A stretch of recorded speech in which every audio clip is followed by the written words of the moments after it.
हमारा देश एक परंपरावादी देश है। हमारे देश में हर तरह के लोग रहते हैं, हर जाति धर्म से संबंधित लोग रहते हैं। हमारे यहाँ अनेकों प्रकार के त्यौहार मनाए जाते हैं, जैसे कि सभी लोग जानते हैं कि पूरब पश्चिम उत्तर दक्षिण सभी देश के चारों कोनों से ऐसे त्यौहार मनाए जाते हैं कि जिनका बेस लगभग मिलता जुलता है, बस नाम उनके अलग रहते हैं। उनकी जो फसलों के त्यौहार हैं वो एक जैसे होते हैं, बस नाम अलग अलग होते हैं। हमारे देश में दिवाली, दशहरा, ईद और पोंगल, गरबा, बहुत जन्माष्टमी, रक्षाबंधन, बहुत सारे ऐसे त्यौहार हैं जो छोटे बड़े बहुत से बड़े त्यौहार हैं, बहुत से छोटे त्यौहार हैं जो कि मनाए जाते हैं। तो आज का ब्लॉग भी मैं लेकर आई हूँ जन्माष्टमी के पर्व के ऊपर। हमने कैसे विधि विधान से पूरे परिवार के साथ जन्माष्टमी का पर्व मनाया, तो वही आज आप लोगों के साथ शेयर करूंगी। तो हेलो दोस्तों, वेलकम है मेरे चैनल पे। गुड़िया की दुनिया में आप लोगों का बहुत बहुत स्वागत है। आई होप आप लोग बहुत अच्छे से होंगे, बहुत मज़े में होंगे और बहुत स्वस्थ होंगे। तो देखिए, हम मॉर्निंग से शुरुआत हो रही है। तो मॉर्निंग में सबसे पहले तो उठ के भाई खाना पीना तो करना ही है। तो आज सोचा कि त्यौहार का दिन है तो पूड़ी पकवान बना लेते हैं, पर सभी तरफ से साफ मना हो गया कि भाई हम दिन भर पूड़ी पकवान हम नहीं झेल सकते हैं। ऑफिस जाना है, टिफ़िन ले जाना है, तो हम पूड़ी नहीं झेल सकते हैं। अगर आपका मन हो तो ब्रेकफास्ट में बना दो, वरना नहीं बनाना है, क्योंकि एक तो बरसात का टाइम है और पूड़ी पकवान ना पूरा दिन हम झेल नहीं पाएंगे। तो हस्बैंड जी ने और बेटे ने दोनों ने ही साफ मना कर दिया। तो कहीं भी हम लोगों ने पकवान नहीं बनाए। ये हुआ कि फल फ्रूट और प्रसाद तो बनेगा ही। तो मेरे यहाँ तो साफ मना हो गया कि नहीं, पूड़ी पकवान हम नहीं खाएंगे, तो इस वजह से हमने नहीं बनाया था। तो नॉर्मल सब्ज़ी रोटी ही बनाई थी, जैसे कि डेली खाना बनाते हैं। तो दिन की शुरुआत में सुबह का खाना बन रहा था, लंच और ब्रेकफास्ट दोनों ही बनाए थे। खाने का खाना बनने के बाद फिर जन्माष्टमी की तैयारी और किस तरह हम जन्माष्टमी मना रहे हैं। तो वीडियो में आगे बने रहिए, आगे मैं दिखाती हूँ आप लोगों को कि इस साल हम लोगों ने पूरे परिवार के साथ किस तरह जन्माष्टमी मनाई। बस मम्मी जी की कमी थी। हर साल वो बहुत एक्साइटेड रहती थी इस त्यौहार को मनाने के लिए और आफत कर देती थी कैसे कैसे सजावट करो। तो यहाँ पर देखिए, शाम का टाइम है, ये प्रदोष काल है। तो इस टाइम पे मैंने खीरे को सिक्के से या चम्मच से बीच से काट दिया है और थोड़ा सा बीज वाला हिस्सा हटा दिया है और उसके अंदर शालिग्राम भगवान को रख दिया है। तो ये काम हमें शाम को ही करना होता है। शाम टाइम में हम कर लेते हैं, पूजा से 3-4 घंटे पहले हम कर देते हैं इसको। और इसको आप चाहें तो फूलों में ढक सकते हैं, और अगर आपके पास शालिग्राम भगवान नहीं है तो आपको अगर लड्डू गोपाल ही रखने हैं तो उनको कपड़े, बिना कपड़ों के, और एक बड़े से बर्तन में रख दीजिए और फूलों से पूरा ढक दीजिए। तो उसके अंदर वो पैक हो जाएंगे और फिर जन्म कराते समय उनको निकालना पड़ता है। तो यहाँ पर हमारे शालिग्राम हैं, तो उनको भगवान जी को हमने खीरे के अंदर पैक कर दिया है, अंदर रख दिया है और ऊपर से इसमें फूल रख दिए हैं। फूल इस बार बहुत ज़्यादा नहीं आए थे, बच्चों को भेजा था लेने के लिए, तो जो मिले वही आ गए थे, बस बहुत ज़्यादा नहीं थे। तो यहाँ पर थोड़ा थोड़ा हमने करके, और शाम का टाइम है, ये रख दिया है। और इसके बाद देवरानी ये भगवान जी के मंदिर को पूरा सजाएगी। तो जैसे उनकी इच्छा होगी वैसे वो सजाएंगे। और मुझे तो अभी शाम का खाना बनाना है, तो फ़िलहाल अभी मैं खाना बनाऊंगी। हाँ, बीच बीच में मैं भी यहाँ पर आ जाऊंगी कैसे साज सजावट करनी है। तो दोनों देवरानियाँ भगवान का मंदिर सजा रही हैं और मैं हर साल यहीं पर आकर करती हूँ। सास जब थी तो उन्हीं के साथ में पूजा करती थी। तो मैंने अभी भी इन्हीं सासू माँ के मंदिर में ही पूजा की है। अपने वाले पोर्शन में सिर्फ दिया जलाया था मैंने, और जो जन्म वनम जैसे होता था मम्मी जी के सामने, वैसे ही हमने यहाँ पर भी किया था। और बड़ी देवरानी पहले बाहर रहती थी, तो वो वहाँ पर सजावट करती थी, झांकी सजाती थी। तो उसने वहाँ पर झांकी सजा रखी है अपने वाले पोर्शन में। तो मैं अभी वीडियो में आगे बने रहिएगा, मैं दोनों जगह के दिखाऊंगी कि कहाँ पर कैसी सजावट हुई है। और नीचे मम्मी वाले पोर्शन में, मम्मी का पोर्शन क्या, तीनों देवरानी जेठानी का एक एक पोर्शन है। तो उसी हिसाब से जिसने जहाँ पर, जैसे हमारे सास ससुर के सामने पूजा होती थी, तो ससुर जी तो अभी हैं पर सास नहीं है, इस वजह से इस बार फर्स्ट टाइम है जो उनके बिना हम लोग पूजा कर रहे हैं।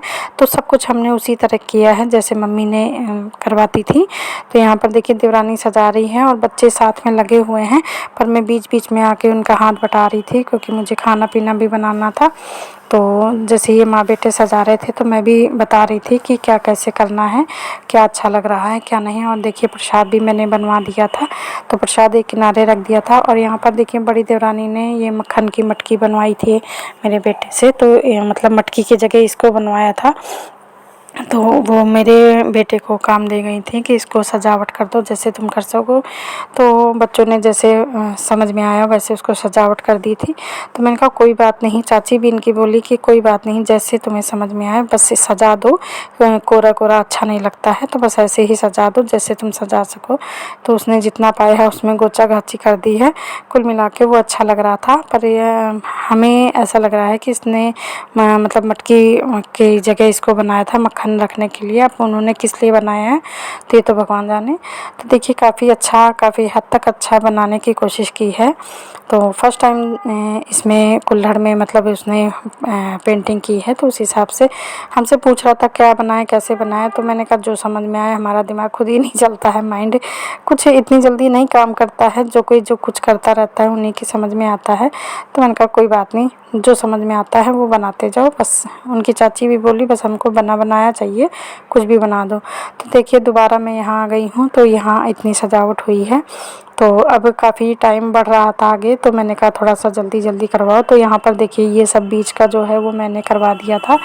तो यहाँ पर बाकी अगर किसी की शौक़ होती है कि हम उसको अपने हिसाब से सजाना चाहते हैं तो फिर मैं ज़्यादा इंटरफेयर नहीं करती हूँ, क्योंकि मैं मतलब ये सब काम मैं थोड़ा सा कम करती हूँ। क्योंकि मम्मी के साथ जब तक थी, मम्मी अपने हिसाब से करवाती थी और फिर मेरी ज़बरदस्ती की आदत नहीं है, साथ में लगना मेरा ठीक है। पर जहाँ पर अगर मैं देखती थी कि देवरानी का मन है कि ऐसा नहीं ऐसा होना चाहिए, तो वहाँ पर मैं ज़ोर नहीं डालती हूँ कि अपनी अपनी इच्छा है।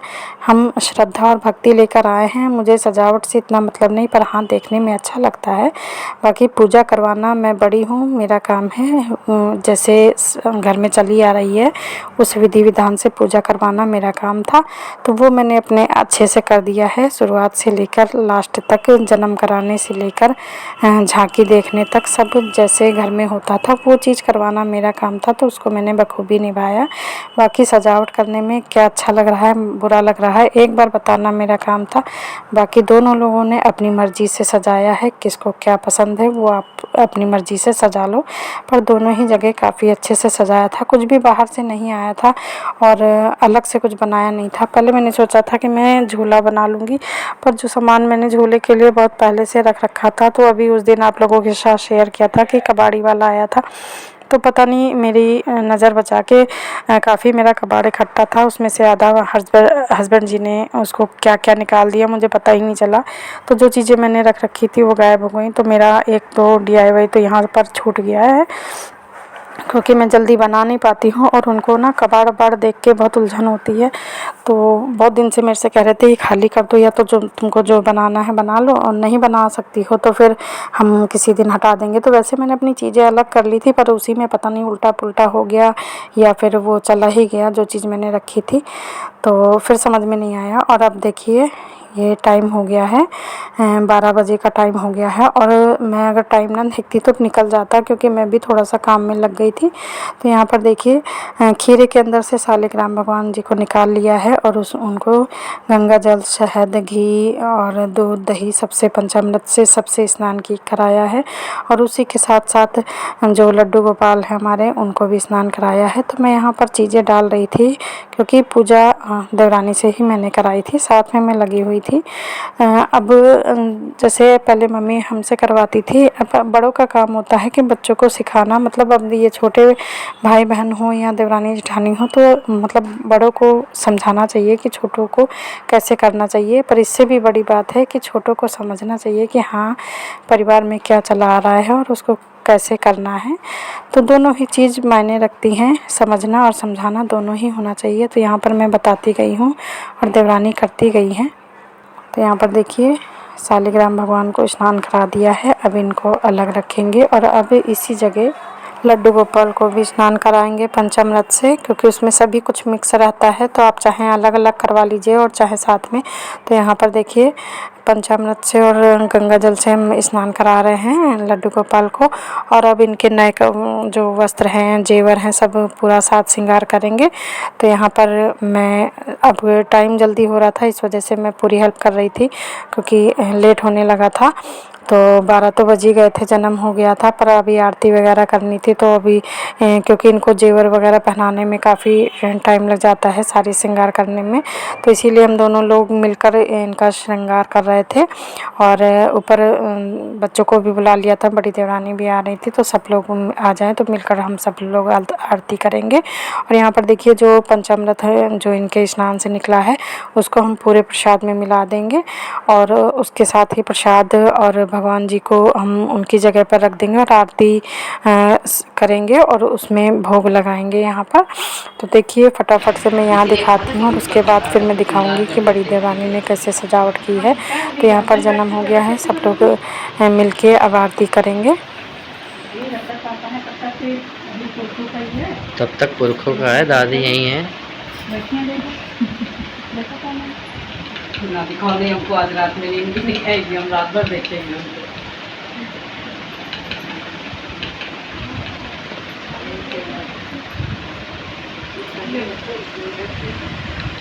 किसी के अंदर रखे थे क्या रस्सी?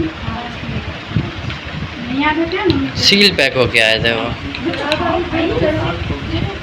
और आप लोग पहले के वीडियो में भी देख चुके होंगे कि हमारे घर में हस्बैंड हों या फिर बच्चे हों, कॉमेडी बहुत ज़्यादा करते हैं। अभी मेरा छोटा देवर तो आया ही नहीं है, नहीं उसको तो हर चीज़ में कॉमेडी ही आती है। कभी कभी तो मतलब ये लोग इतना कॉमेडी करते हैं कि इनको डांटना भी पड़ जाता है कि पूजा पाठ का टाइम है, मतलब इतना ना करो, पर माहौल हंसी मजाक का बनाए ही रहते हैं। और यहाँ पर देखिए इतनी कॉमेडी कर रहे हैं कि इनकी चाची दिया नहीं जला पा रही हैं, तो मैं गुस्सा आई हूँ फिर और मैं जलवा रही हूँ दिया, क्योंकि बच्चे ऐसी बातें कह रहे हैं कि मतलब ना हंसी आनी हो, उनको भी हंसी आ जाए। तो माहौल हंसी मजाक का रखे हैं और सभी बच्चों ने और हम तीनों ने सभी ने मम्मी को याद किया, क्योंकि अब कितना ही हो, अभी 6 महीने भी नहीं हुए हैं लगभग, और मम्मी को गए हुए। और वो होती ना तो बहुत जल्दी आफत कर देती थी, हर चीज़ को जल्दी करो जल्दी करो, हर चीज़ मुहूर्त पे करो। तो जैसे कि सासें होती ही इस तरह की हैं, तो सब लोग नहीं होते हैं, पर हमारी सास को हर चीज़ बहुत जल्दी जल्दी चाहिए थी। और साज श्रृंगार तो उनको मतलब अगर हम लोग मना कर दे तो वो खुद सजाने लगती थी, उनको सजावट का बहुत ज़्यादा शौक़ था।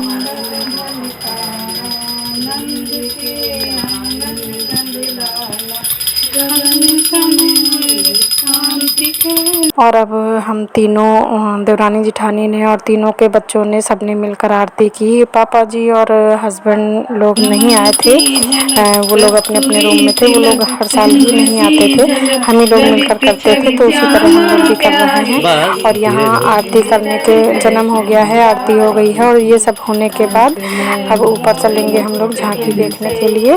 तो आप लोग वीडियो में आगे बने रहें, आपको भी अच्छा लगेगा। तो एक बार फिर से हैप्पी जन्माष्टमी सभी लोगों को, राधे राधे।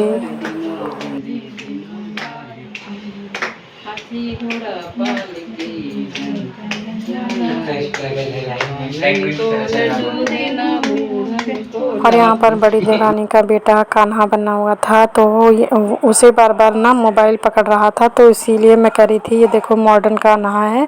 जब सभी भक्त मोबाइल के पीछे परेशान हैं, तो हमारे कान्हा जी भी मोबाइल के पीछे परेशान हैं। बने तो हो कान्हा जी, पर मोबाइल के बिना नहीं रह पा रहे हो। और मेरा बेटा तो बहुत ही ज़्यादा उसकी खिंचाई कर रहा था, और उन्हीं लोगों की हंसी मजाक में हम लोग भी हंस रहे थे। कुल मिला के हमारा जन्माष्टमी का पर्व बहुत अच्छे से मनाया। भूल चूक क्या मतलब जो समझ में आई उससे हमने क्षमा मांगी। और देखिए यहाँ पर छुपकर मोबाइल में लगे हैं ये।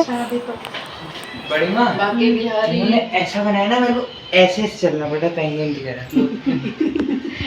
और यहाँ पर उसकी मम्मी ने इस तरह सजाया था कि वो मेरे से शिकायत कर रहा था कि मुझे मम्मी ने ऐसे सजा दिया है कि मुझे इस तरह चलना पड़ रहा है।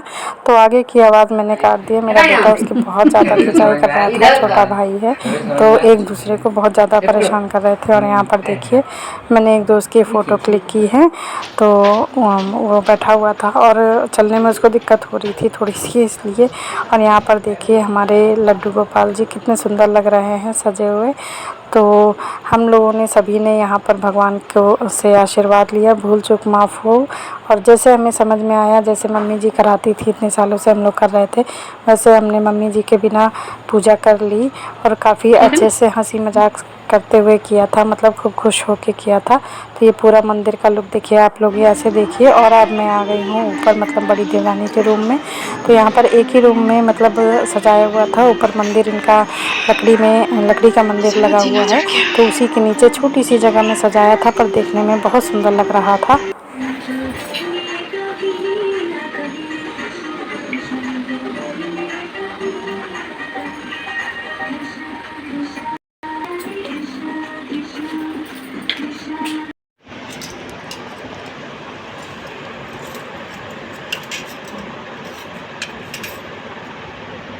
का एक ही चम्मच से तो किया जाता है, 4 चम्मच। अरे अलग अलग वो शहद वाला भी उसी में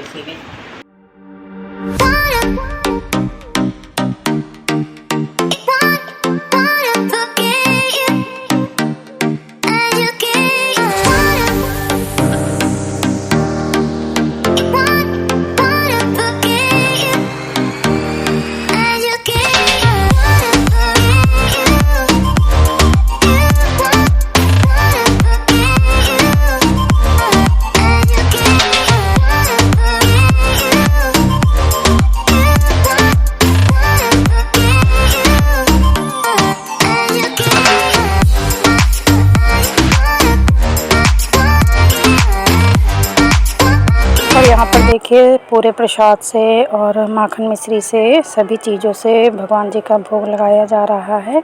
और यहाँ पर हम तीनों लोगों ने ही फिर से पूजा की है।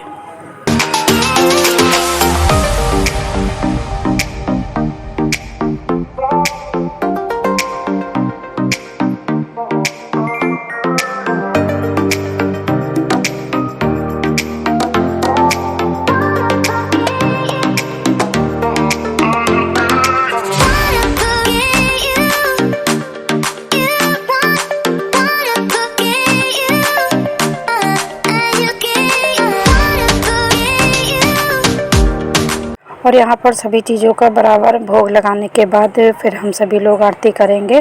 और यहाँ पर आवाज़ मैंने इसलिए बंद कर दी है क्योंकि यहाँ पर मोबाइल से आरती चल रही है ऑलरेडी, तो इस वजह से कॉपीराइट के डर से बंद कर रखा है। तो यहाँ पर देखिए सभी चीज़ का भोग लगाया जा रहा है। और बच्चे तो थोड़ी देर हाथ जोड़ते हैं और उसके बाद फिर से अपने उसमें आ जाते हैं, हंसी मजाक करने लगते हैं। और देखिए जब डांट दिया है तो आकर बगल में बैठ गए हैं, पर अभी भी 2 लोग बाहर हैं।